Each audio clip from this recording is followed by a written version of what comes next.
Hey everyone, and welcome back to the Teaching Tax Flow Podcast, episode 130 today. We are going to dive into who should file a tax extension. So before we do that, as always, let's take a brief moment and thank our episode sponsor. Are you leaving money on the table? Are you an accredited investor seeking new and exciting investment opportunities? Look no further than Integrated Investment Group, your trusted partner in financial success. At IIG, the focus is on delivering exclusive investment options tailored to your unique needs and goals. Contact them today and let their expert team guide you toward your financial aspirations. Wondering if you qualify as an accredited investor? Visit teachingtaxflow.com/IIG to find out and take the first step towards a brighter financial future. Integrated Investment Group, your path to financial success begins here. Securities offered through Cabin Securities. Member FINRA SIPC. All right, everybody, clearly you know why you're here. We're talking about tax extensions. It's that time of year where either you feel extremely prepared and ready to file your returns or have already, or you are in the frantic, actually I should say there's three things, or you're in the frantic mode of, oh boy, I only have a very, very, very limited time to get this done, or you've actually filed an extension already and you're in good shape here for a couple months. So let's talk about it. Chris Bacchero, welcome back to your own show, sir. How are we doing? I'm doing fabulously. And how are you today? I'm doing good, man. Doing good. I know we're coming off of a little, we'll call it an Eastern Seaboard tour-ish there with a conference down there and some other things over the past few weeks and months. But it's that time of year, right? So this is something I know a lot of people are afraid of. I know we were down in Richmond, Virginia, not long ago, and it seemed like that group was pretty aware of the power of a tax extension, but not everybody is, right? Absolutely. A tax extension is not something negative. I'm very passionate about spreading the word that tax extensions could be an amazing tax planning tool. And we use it quite often. I can tell you in our private CPA practice, we're probably about a 75% tax extension rate, even though we're working very hard during the peak compliance time of year, which is February, March. Tax extensions are not a bad thing. And what we wanted to talk through on this topic or this episode is who should file a tax extension. You are right. When you start working with experienced business owners and real estate investors, the vast majority of those people will be extenders. And there's a very, very good reasons why you would want to be. Ultimately, remember, the goal is to legally and ethically reduce the tax you pay in your lifetime and get you the best result possible on your tax return. That doesn't mean the quickest result, the fastest turnaround result. It's the best result possible. It's a team sport. The majority of people that listen to this podcast, I imagine, work with a tax professional. But even if you don't, it could be a team sport when it comes to collecting information. So let's jump into who should file a tax extension. If you're listening to this, you might be like me. I filed a tax extension. I have not a worry in the world about it. I have until on the personal tax return. So let's talk about personal returns real quick. On the personal return, I have an extra 6 months to file my tax return. I have until middle of October 2025 to file my 2024 tax extension. And there's a lot of things that can happen during 2025 that could affect what I do on my 24 return to see what happens with income, real estate transactions, and that sort of thing. So if you might be in that situation, we have some other content. If you hurried and hastily filed your return and think that you didn't get the best result possible, the positive is you can amend your return for up to 3 years. But right now we're talking about who should file that extension. And kind of staying true to that question, right, of who should, right? I think I'd wager a bet that a lot of people that could benefit the most from it probably think it's like it's a death wish if you file that, right? And I think one of I know we talked about this much earlier on. I think it was in the early episode 20 something. So roughly about 2 years ago, we touched on this topic specific, but it's not, and tell me if I'm wrong, but in no way, shape or form is filing an extension an automatic, you're on the audit list per se for the upcoming years, right? Exactly. If someone has some information that ties filing an extension to a higher audit rate, I'd love to see it, because I've been doing this for almost 25 years and I've yet to see any information. Now, inherently, okay, returns that are extended are typically more complicated. So maybe there might be a higher audit risk on returns that are extended. However, I have yet never seen anything that says filing extension causes the audit risk to go higher. In fact, I would think the opposite, because if you're scuffling and hurrying and scurrying to file a return by April 15th, that's not accurate, your audit risk is going to skyrocket. That's a great point because, yeah, if people are in a rush to do it, right? They're, say it's a 2 weeks or a week or heaven forbid a couple of days before a deadline, your chances of missing something, I mean, as small as it is, adding an extra zero to something, when you go to file could throw you right off a cliff, right? Right. I mean, how many times has someone been, think about this, everyone, and then we're going to jump into this. How many times have you been driving to the airport and you're kind of in a hurry, driving to a meeting, and guess what happens? It's that time where, one, traffic hits. Two, you need gas, right? Oh gosh, I should have got gas yesterday when I wasn't in a hurry. Or three, just something stops you because your margin for error is very little due to time constraints. So don't put that pressure on yourself. File the extension and move on. Now remember, a tax extension gives you an extended time to file but not pay. So if you think you're going to owe, I highly advise you make an extension payment. And one of the cool things is this. Let's say you're not sure if you owe on your, let's say it's April 10th, 2025. You're not sure if you're going to owe on 2024, but you're going to have a first quarter estimate that's going to be due for 2025. One of the hacks out there is this. Instead of making your first quarter 2025 estimate, make an 2024 tax extension payment. Guess what? If you're overpaid, big whip-de-doo. All you do is carry that forward to your 2025 estimated tax payment, or you get your darn money back. John, you can see I get a little fired up about these things. Yeah. We're gonna have to add this one to the list of poke the bear topics. Kind of like saying somebody is a 1099 employee. I know you love that one. Oh yeah, So, that's another good one. but Oh, good grief. anyways, let's lower your blood pressure. Yes. Let's get you back down. So when should you file an extension? Okay, the number one reason, we're going to go through 5 reasons. The number one reason is, quite frankly, you can't file a dang return because you're waiting on key documents. You might be waiting for, even though W-2s are due by, let's say, the end of January, that doesn't necessarily mean you're going to receive it. What if you worked for an employer that went belly up, that has no accounting, no bookkeeping? This happens quite often. Now, there are ways you could do what's called a substitute W-2 by taking your last pay stub, but and trying to do a return.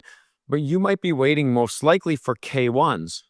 So if you are waiting for information and key documents, bookkeeping, anything, wait, file an extension because you have incomplete information. You don't throw a pizza in the oven, and then when it comes out, John, if you did this, I'd be mad, right? Don't put a pizza in the oven, take it out, and then you say, oh, geez, we forgot to put sauce on it. You can put that cold sauce on some burnt cheese. So get all your darn ingredients together before you put the pizza in. Not to say we're baking your tax return or cooking your books. We're just saying make sure you have all the ingredients before you put a pizza in the oven. That's a great disclaimer. If you listen to disclaimer. Keeping Tax Law, you're going to realize we're starting to use more pizza examples. We are. It's funny, that one, I think a hamburger came up in something, the pizza came up. Yeah, we're just here to make people hungry for tax strategies. Exactly. I like it. Second reason, if you're a business owner or real estate investor, which is the vast majority of our private CPA firm client base, your returns are going to be complex. Remember, I know we have some content out there in Teaching Tax Law. By the way, if you're listening to this, thank you, number one. Number two, we're doing this for free. And number three, go subscribe to the YouTube channel. We were just at this conference. And I'm not trying to brag, John, on your editing, but people loved our content. And they're like, wow, we love the videos. We love the podcast. Yeah, that's just the tip of the iceberg. go check out the Teaching Tax Flow YouTube channel because we've got hundreds of longer form videos, not 5-10 minute videos that dive into all of these topics. Okay, so we'll move off of my self proclamation of the YouTube channel. But if you're a business owner or real estate investor and you have a complex return, definitely file an extension. And that goes for business returns now. If you're a S corp or partnership or a C corp, you might be figuring out your depreciation schedules. You might be waiting on a cost segregation study. You might have bookkeeping cleanup. There's a lot of things that go in to preparing those type of tax returns that it's extremely common to file an extension. And it makes sense, and it's easy to do, right? Especially if you're working with a tax professional.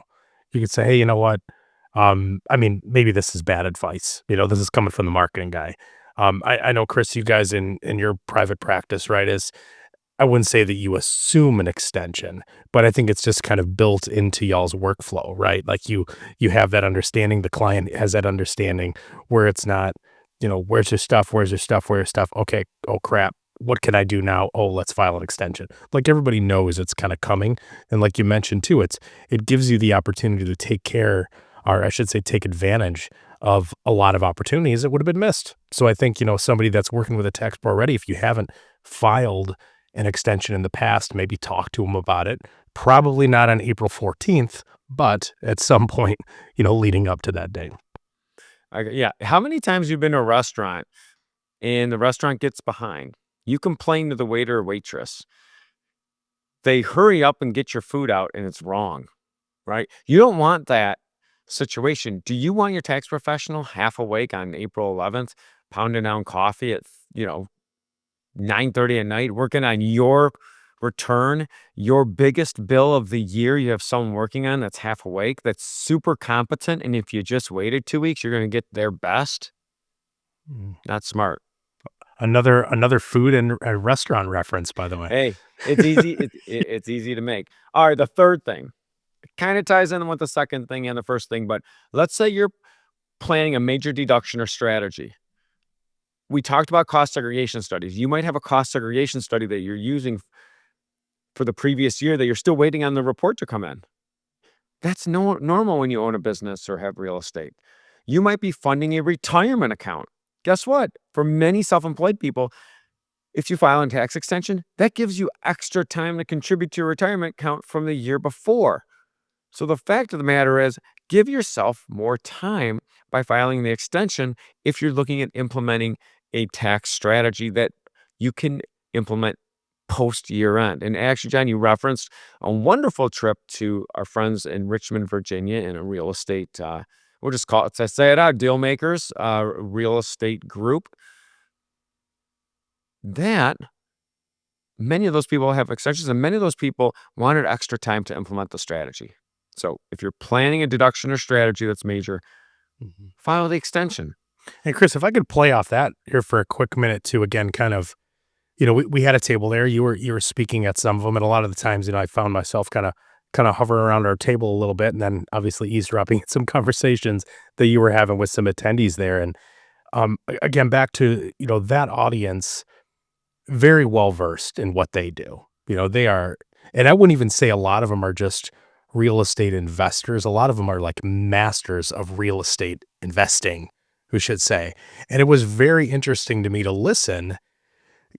I can't remember exactly what conversation it was specifically. I know there were multiple, but where, you guys kind of discussed a little bit on, where they're at, what their goals are, just very briefly. It wasn't like a discovery meeting or session at all. Right. But then I feel like a lot of those conversations right around the midway point, a little bit more towards the end, I feel like tax extensions came up on every single one of them. I mean, given the time of year it was, but I feel like you asked them if they had filed an extension. And then if the answer was yes, again, not referencing a specific one that I can't recall, but immediately it went into a very deeper conversation on just how you have a lot of opportunity from the previous year to take advantage of stuff, but it's not something that you can do, with the click of a button and then stacking and blending all these opportunities and strategies. It's incredible. And even these people that were incredibly, like I said, well versed in what they do, their eyes kind of light up a little bit, like, oh man, like I didn't think of that, or wow, this could Mhm. be a bigger play, or it was very interesting to see how that works. And that's not something they could have done, obviously, if an extension wasn't in play, right? Yeah, the thing is April 15th is the due date for any tax that you owe for the previous year. That's what it is. If you pay that on a tax return, then you filed. If you wanna pay that, you wanna pay that on a tax extension, great, but it's not necessarily the end all be all due date of filing a tax return. So number 4, reason you should file a tax extension. We have no drum rolls, but we should have one. We'll talk to the editing company on that one. Major life event. Typically, it's going to be a change in marital status. Especially if there's a separation or divorce. Many, many times there'll be that's something that gets negotiated if they're fine. First of all, do they have to file together? Was there legal separation? Who's claiming certain deductions? Who's claiming certain dependents? So if you have a major life event, many, many times you should file the tax extension. Now, it could be that you got married and you're trying to figure out the last thing on your mind was taxes. You're a newlywed, let's say, rent a new apartment, or you buy a whole new home, or there's just a lot going on. You're trying to figure out your finances, and this sneaks up on you pretty quickly. It could be you had a child, or it could be something, and again, a life event. You could have inherited a home from a relative. There's a lot of things. Life happens. Life happens all the time. So you've got to realize that, hey, a life event occurred. It might make sense for me to file an extension. And man, the relief people get when you file the extension for them and they realize the world's not, it was like, John, remember in 1999? Gosh, everyone thought like the world was going to end, and all these guys were s- thinking their computer's going to crash and all that stuff. I slept wrong. Y2K. Yeah, I never thought anything would happen, and if it did, okay, so it did, but nothing happened really. Right. It's like somebody saying, okay, well, here's the date. It could happen by that, but we'll give you 12 more months to go out, or 6 more months to go out and get a new computer if you're really that worried about it. That's a Mhm. Y2K reference there. But Well, look at the life event moving. John, look at your situation. Not to get too personal. When you have a change in life, you've moved from different states. You've owned businesses. You've gotten married. You've had a child. You've again moved back to another state. So you've owned a short-term rental property. You've sold that rental property. You owned a primary residence. You sold that. You built you have a new primary residence. You've had a lot of life events that have made it make sense to file extensions. right. Yeah. Without And it, it's like, oh man. I mean, yeah, like you mentioned, I think, one of the ones that I feel like comes up a lot, right, is the K1s. I feel like a lot of people, they stress because they haven't received those, right? And they're sitting there like, where they at? Where they at? Where they at? Where they at? But, Mhm. who knows what's happening with those, right? And then, like you said, that extension buys you the time to go hunting and then Well, find right. where those are floating around at. And you go and the thing is K1s are, and we have a episode K1 for dummies. They are very complicated forms. If you so there's the tax professionals that prepare those. Some of the ones in our private practice, we've got 250 K1s that go out on one entity. It could be a real estate syndication. That's a lot of reconciling. And a lot of times it comes down to the operator's books and records. So it could have nothing to do with your tax preparer, right? So it's natural for those to come out a little later. And that's just the way it is. So major life event is number 4. And then you kind of ran into number 5. And I've mentioned it a little bit. Some of these blend together.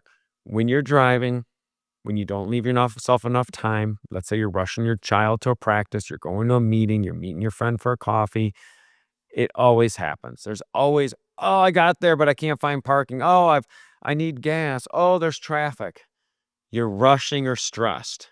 Wouldn't it be nice that one time, John? I'm sure everyone's been in this situation. You're going to meet somebody. You're like looking at your GPS. You're going to be about 2 minutes early because you're already knuckleheaded around and you're almost going to be late. Traffic hits. Now you're going to be two minutes late. Now you start feeling terrible and you're like, oh, should I tell the person I'm going to be 2 minutes late? Once it gets to like 3 or 4 minutes, I always tell people. Then you get there and you can't find parking. What if you could just push a button and say, hey, friend, give me 15 extra minutes. And then I'll come in. And now you're not running in flustered and stressed. You're coming in early. Right. So if you're Right. rushing or stressed, just file the extension. And honestly, most of the extensions, if you talk to tax professionals, if they had some truth syrup, they're going to say, yeah, I could probably get that done within the next 30 days between April 15th and May 15th really well while I'm still fresh. So it's not like just because you file an extension, you have to wait 6 more months. A lot of extended tax returns get done in the 30 days after April 15th. That's very normal. Right, right. And you bring up a great point too that I want to circle back around to, if we can maybe just touch on, is, that's the date that things are due. So what happens, say you owe, we'll just use an even number. Say you owe $1,000 this year. You file an extension, don't make that payment to the IRS by April 15th. What happens there? What happens between that and, the time they file, say in May, October, whenever it is?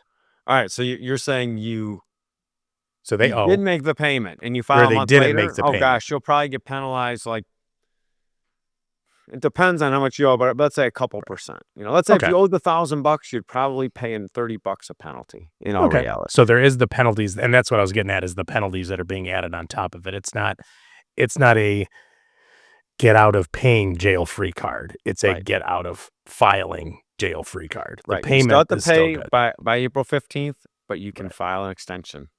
Perfect. So Perfect. Just for those that maybe they got too excited about the filing the extension. I know we touched on it a little bit earlier, but I wanted to circle back around on that. Just that there will be interest penalties. you will owe interest, but and we're not advocating this, but let's be real here. If you owe the $1,000, the IRS doesn't know you owe the $1,000 until you file the return. So you would just have to pay that penalty once you file. Right. Right. Exactly. Not like you're going to get a bill on April 16th for the $1,000. Right. Perfect. And that's, like you said too, it's, again, not to advocate for not making that payment, right? But say you owe 100,000, right? You file an extension. Not only are you getting more time to file, getting your ducks in a row, the likelihood of you saving more than what the penalty may be, well, maybe not at 100,000, that might be a stretch, but it just all in all puts you in a much, much better spot. It's not like you're getting hit with a 25% penalty and a, $3,000 late fee or something like that. Correct. Awesome. I mean, it could be. So yeah, definitely talk to someone about, and again, like I said, if you're concerned about owing, just overpay. I mean, you can get the money back. Right. Awesome. It's not gone forever. And it's good advice. And this one I like. I mean, it's, again, I think now that you know that this exists, for those that were listening, I mean, I'm sure you've heard this come up somewhere, but it's definitely, like we mentioned early on, it's not a death wish. It's not this big 30-page form you need to fill out to make this happen. You're just better to do it. Just do it in most situations, right? Right. Awesome. Well, I know we got some great topics coming up, as always, here on the podcast. Anybody that's listening to this, the day that it comes out, you literally have 1 week to file that extension. Actually, a little bit shorter. You don't want to do it on the 15th, but take advantage of it. If you have any questions in the meantime, reach out to us. Get on defeatingtaxes.com. That's their private Facebook group. Well over 2,000 people that are in that now. Post some questions. Any questions you have. Oh, maybe how do I file an extension? Or has anybody else in this group filed an extension? What did you do? Any of those questions, reach out to the group, reach out to us here at Teaching Tax Flow. Literally, we are here to answer questions and make your life easier. So until next time, next week, different day, completely different topic, roughly the same time. We'll see everybody back here again on the Teaching Tax Flow podcast. Have a great week, everybody. The content provided is for educational purposes only. We encourage you to seek personalized investment advice from your financial professional. For all tax and legal advice, please consult your CPA or attorney. Investment advisory services are offered through Cabin Advisors, a registered investment advisor. Securities are offered through Cabin Securities, a registered broker-dealer. The content of this podcast does not constitute an offer of securities. Offerings can only be made through an offering memorandum, and you should carefully examine the risk factors and other information contained in the memorandum.